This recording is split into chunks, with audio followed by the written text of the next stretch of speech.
Max, il faut que tu penses un peu à tes semblables. Tu penses qu'à toi, il n'y a pas que toi dans la vie.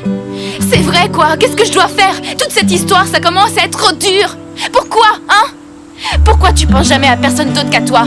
Ce jour-là, leur mère a demandé à Hattie de garder son petit frère. Même si Hattie refusait, sa mère lui a quand même imposé cette responsabilité. Après leur départ, Max n'arrêtait pas de déranger Hattie pendant qu'elle étudiait. Il voulait qu'elle l'emmène au musée. Mais ce jour-là, Hattie devait réviser. Max a commencé à faire une crise. 1 heure plus tard, Hattie a voulu faire une pause. Mais après avoir fouillé toutes les pièces de la maison, elle s'est rendue compte que Max avait disparu. Elle a immédiatement appelé son père et la police. Mais son père n'arrêtait pas de la blâmer. Selon lui, Hattie avait été trop négligente. Au même moment, Max était monté dans un bus, et il était parti dans la mauvaise direction. Son père est allé au musée, mais Max n'y était pas. Il a alors demandé à Hattie de rentrer à la maison. Le téléphone de leur mère était toujours éteint. Heureusement, le comportement inhabituel de Max a attiré l'attention de plusieurs passants. Ils ont aussitôt prévenu la police. À la fin de sa réunion, leur mère a découvert qu'elle avait 26 appels manqués. Elle a immédiatement rappelé la famille.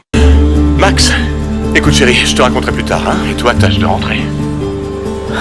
Plus tard, Max est rentré chez lui dans une voiture de police. Ses parents ont voulu discuter avec lui, mais Max ne pensait qu'à nourrir son animal de compagnie. Hattie a alors expliqué que Max n'aurait jamais dû partir tout seul. Pourtant, Max ne semblait pas du tout comprendre la gravité de la situation. Cette fois, Hattie a complètement craqué. Elle lui a reproché de ne jamais penser aux autres, et de toujours créer des problèmes. Puis Hattie est partie. Plus tard, son père est allé la réconforter. Il lui a dit que ce n'était pas de sa faute. Hattie s'est également excusée auprès de lui pour s'être emportée.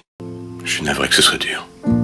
C'est vrai, je sais que c'est pas sa faute, mais c'est très décourageant. J'en sais quelque chose.